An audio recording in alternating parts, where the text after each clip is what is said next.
Last जो हम लोगों ने पढ़ा वो था फंक्शंस, कि फंक्शंस को कैसे यूज करते हैं, फंक्शन होते हैं, फंक्शन काम कैसे करते हैं, और किस किस वजह से या किस किस रीजन से हम लोग फंक्शन को यूज करते हैं। अब अगर आज की हम लोग बात करें तो आज नॉर्मली हम लोग पढ़ने जा रहे हैं अबाउट आपके जो मॉड्यूल्स हैं, मॉड्यूल्स कैसे काम करते हैं, मॉड्यूल्स होते क्या हैं और मॉड्यूल्स की जरूरत कहाँ पे पड़ती है हम लोगों को। तो जैसे अभी आप लोगों ने फंक्शन को पढ़ा, फंक्शन को हम लोगों ने बोल कि फंक्शन जो है वो सब प्रोग्राम की तरह काम करता है। मतलब जो स्टेटमेंट आपको बार बार करने की जरूरत पड़ती है उसको आप एक फंक्शन बनाते हो। उसको नंबर ऑफ आर्गुमेंट पास किए जा सकते हैं, नंबर ऑफ डिफरेंट वैल्यूज के साथ वो काम कर सकता है, रिटर्न कर सकता है।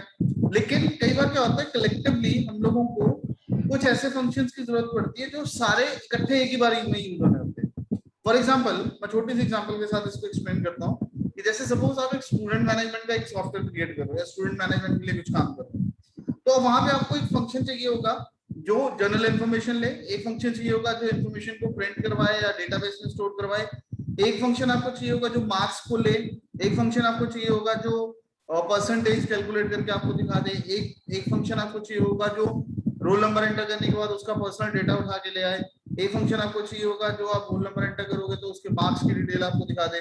अब ये फंक्शन अब कहीं पे भी, सपोज आपने एक स्कूल के लिए एक ऑर्गेनाइजेशन के लिए काम करा, कल किसी और स्कूल किसी और ऑर्गेनाइजेशन के लिए काम करो, तो आपको सेम कोड फिर से जरूरत पड़ेगी। ठीक है, और सेम रिक्वायरमेंट ऑलमोस्ट सेम ही अगर रिक्वायरमेंट आपके पास होती है, और चाहे वो सिंगल प्रोजेक्ट में ही आप काम कर रहे हो, लेकिन हम चाहते हैं कि वो सारे के सारे एक जगह पे एक नाम के अंदर एक पर्टिकुलर हेड के अंदर बाउंडेड रहे।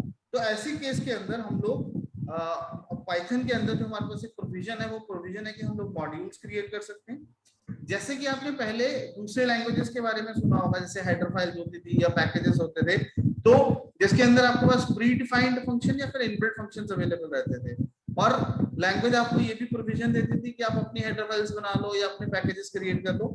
ऐसे ही पाइथन के भी जो इनबिल्ट फंक्शंस हैं उसके लिए पहले से बने बनाए मॉड्यूल्स अवेलेबल है। आपको करना क्या होता है, जो भी मॉड्यूल आपको यूज करना है आपको उस मॉड्यूल को इंस्टॉल करना होगा।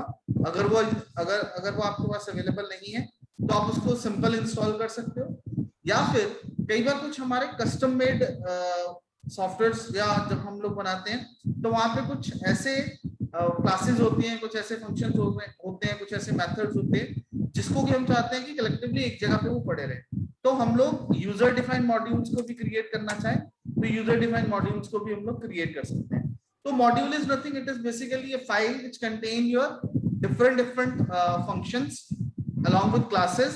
ठीक है, तो इसके अंदर क्लासेस भी हो सकती हैं, मेथड्स भी हो सकते हैं, तो उसकी कलेक्शन बस वहां पे अब सिंगल फंक्शन होने की बजाय वहां पे नंबर ऑफ फंक्शंस जो हैं वो हो सकते हैं, और ये एक फाइल के फॉर्म में काम करता है विद .py एक्सटेंशन। आप इसको इंपोर्ट कर सकते हो। इसका सबसे बड़ी बेनिफिट आपको ये है कि आपको रीयूजेबिलिटी प्रोवाइड करता है, कि जैसे मैंने आपको बताया पहले कि आपने एक बार एक कोड लिख लिया, अब सपोज एक एप्लीकेशन के लिए आपने उसको यूज करा, आपको दूसरी एप्लीकेशन के लिए चाहिए तो आप पूरे का पूरा मॉड्यूल उठा लो और उस मॉड्यूल को वहां पे यूज करो। ठीक है, तो इसको हम लोग बोलते हैं रीयूजेबिलिटी। और दूसरा, आप अपने कोड को कैटेगराइज कर सकते हो कि आपको पता है ये वाला आपका जनरल इंफॉर्मेशन वाला हो गया, ये अकाउंट से रिलेटेड हो गया, ये फीस से रिलेटेड हो गया, ये मार्क्स से रिलेटेड हो गया। ठीक है, इस तरह से आप उसको डिफरेंट डिफरेंट कैटेगरीज के अंदर क्रिएट करके उसको स्टोर कर सकते हैं। मॉड्यूल्स को इंपोर्ट करना है उसके लिए हमारे पास मेथड अवेलेबल होता है यूजिंग इंपोर्ट स्टेटमेंट, मतलब इंपोर्ट स्टेटमेंट के साथ कर सकते हैं, या फिर फ्रॉम इंपोर्ट स्टेटमेंट को यूज करके करना चाहो तो वो उसको कर सकते हो। तो दोनों मेथड्स अवेलेबल है, जिन मेथड्स को भी यूज करके आप करना चाहोगे वो मेथड्स को आप यूज कर सकते हो। पहला आता है इंपोर्ट मेथड को यूज करना। तो इंपोर्ट फाइल 1, फाइल 2, फाइल 3, जिस भी फाइल को आप इंपोर्ट करना चाहते हो उस फाइल को इंपोर्ट कर लो, उस फाइल के अंदर जो मेथड होगा वो मेथड फिर आप यूज कर पाओगे।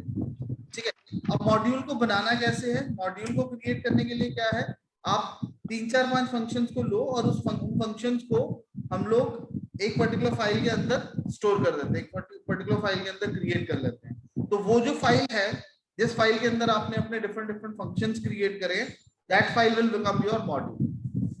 वो आपका एक इनबिल्ट मॉड्यूल बन गया, सॉरी यूजर डिफाइंड मॉड्यूल बन गया। उस यूजर डिफाइंड मॉड्यूल को आप फिर कहीं पे भी यूज करना चाहो तो उसको यूज कर सकते हो। फॉर एग्जांपल, अगर मैं बात करता हूं कि अगर हमें एक मॉड्यूल क्रिएट करना है,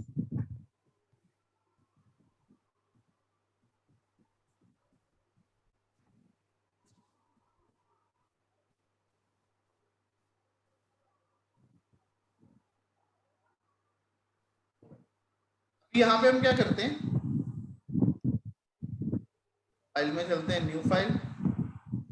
यहाँ पे मैं डेफ से सम ए एंड बी,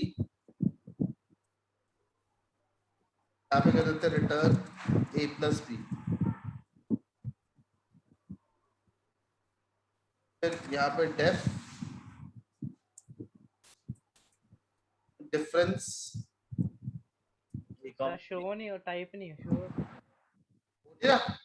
शो नहीं हो रहा सर। एक मिनट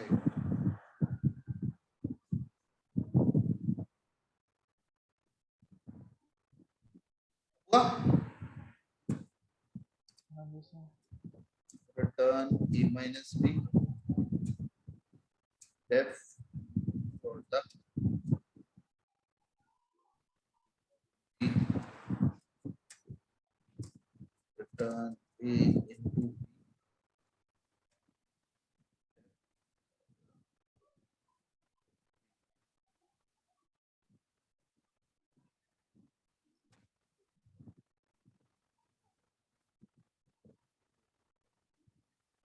मैं इसको सेव कर लेता हूँ, इसको नाम दे देते हैं हम लोग कैलकुलेशंस।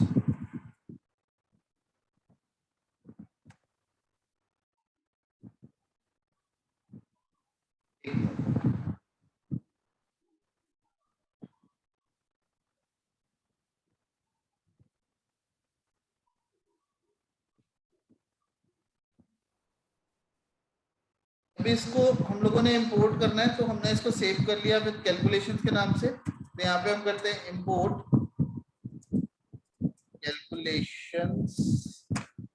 ओके, अब यहाँ पे देखो इसको मिल नहीं रहा, क्योंकि जब हम लोगों ने इसको सेव करा ना, तो इसकी लोकेशन हम लोगों ने चेंज करके किसी और लोकेशन पे इसको सेव कर दिया। तो पहले तो ये जरूरी है कि आपके पास वो लोकेशन या तो आपको ऐड करनी पड़ेगी,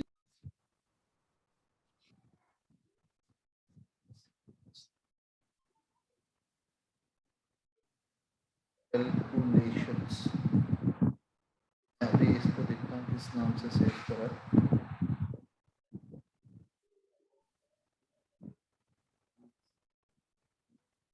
इंपोर्ट CALC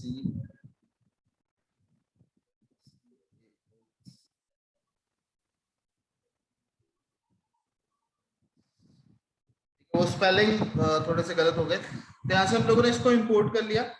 ठीक है, तो इस तरीके से आपका जो भी आपने फाइल को सेव करा उसको आप इंपोर्ट कर सकते हो। ठीक, देन इसके बाद इसको यूज करने के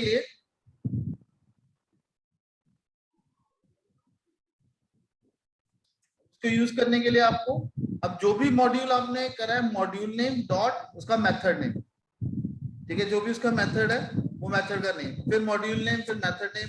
ठीक, अब हम लोगों ने जो मॉड्यूल बनाया है उसके अंदर हम लोगों ने जो मेथड्स क्रिएट करे हैं, अब उन मेथड्स को अगर हम लोग कॉल करना चाहेंगे, तो हमारा मॉड्यूल था कैलकुलेशंस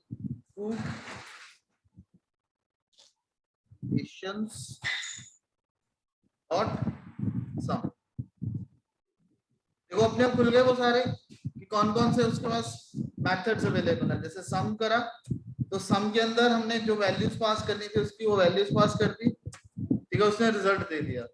ठीक है, इसी तरीके से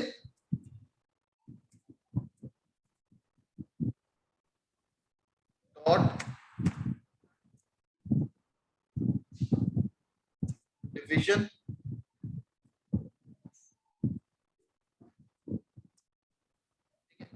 तो इस तरीके से आप उसको यूज कर सकते हो। ये हम लोगों ने करा है बाय यूजिंग इंपोर्ट स्टेटमेंट। अब इसी तरीके से अगर आपको दूसरी जो स्टेटमेंट है इसकी यूजिंग इंपोर्ट, अगर हम लोगों को उसको यूज करना होगा, तो उसको यूज करने का तरीका क्या रहता है,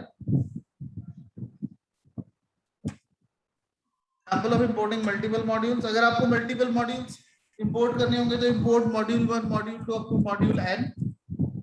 ओके, अब आ गया from import statement. From import statement के अंदर क्या है कि आपको सिलेक्टेड, अभी इसमें क्या होगा कि जैसे मैंने अब इसको इंपोर्ट करा तो इसने सारा कुछ इंपोर्ट कर लिया, ठीक है, लेकिन मेरे को उसमें से सिर्फ 2 फंक्शन ही यूज करने थे। अब बजाय कि हम लोग सारा कुछ इंपोर्ट करें, हम लोग सिर्फ 2 सिलेक्टेड फंक्शंस को इंपोर्ट करना चाहते हैं, तो उसमें से हम लोग फ्रॉम इंपोर्ट स्टेटमेंट को यूज कर सकते हैं। अब इसका सिंटेक्स क्या होता है, from module name import attribute 1 attribute 2 3 up to n, these attributes are basically method names. ठीक है, कि कौन से मेथड्स को आपको इंपोर्ट करना है, आप उन मेथड्स का नाम दे दो तो ये उन मेथड्स को इंपोर्ट कर लेगा। फॉर एग्जांपल जैसे हम लोगों ने अभी क्रिएट कर रखा है मॉड्यूल, उसमें से हम लोग सिर्फ सिलेक्टेड मॉड्यूल्स को ही इंपोर्ट करना चाहते हैं। तो यहाँ पे मैं एक बार कर देता हूँ इंपोर्ट, अब सिंपल इंपोर्ट, यहाँ पे हम करते हैं फ्रॉम कैलकुलेशंस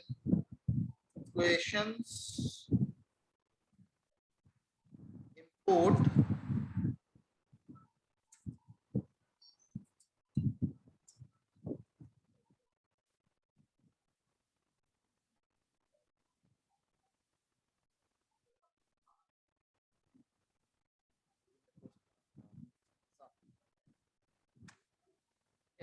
sum 10,90।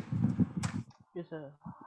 ठीक है, फ्रॉम, अब इसके जो जो भी मेथड है, अब जैसे हमने सब्ट्रैक्ट करने के लिए बनाया था, मतलब एक ही बार में भी आप कर सकते हो। सर हम कितने भी कर सकते, जैसे इंपोर्ट सम और कोई एक सम कॉमा डिफरेंसेस, जैसे आपने डिफरेंस वाला बनाया हुआ है DIFFRENCE, तो ये दो हो गए कैलकुलेशंस। ठीक है, अभी यहाँ पे डिफरेंस 5,2 सम निकालना है, सम 10,20। ठीक, तो इस तरह से हम लोग इसको कैलकुलेट कर सकते हैं। मतलब बेसिकली क्या हो गया कि जहां पे आपके पास बहुत सारे मॉड्यूल्स क्रिएट होने थे, वहां पे अलग अलग क्रिएट करने की बजाय हम लोगों ने उसको एक जगह पे बनाया, एक जगह पे रखा, एक पर्टिकुलर फाइल नेम के साथ उसको सेव कर लिया। अब जब जहां जहां पे भी आपको वो मॉड्यूल फंक्शन की जरूरत पड़ेगी, वहां पे उन इंडिविजुअल फंक्शंस को कॉल करने की बजाय हम लोग उसके मॉड्यूल को इंपोर्ट कर सकते हैं, और जो भी मॉड्यूल के अंदर मेथड्स हैं उन मेथड्स को हम लोग यूज कर सकते हैं। आप चाहे तो सिलेक्टेड मॉड्यूल्स को इंपोर्ट कर लो, आप चाहे तो सारे के सारे मॉड्यूल्स को इंपोर्ट करना चाहो तो सारे के सारे मॉड्यूल्स को इंपोर्ट कर सकते हो।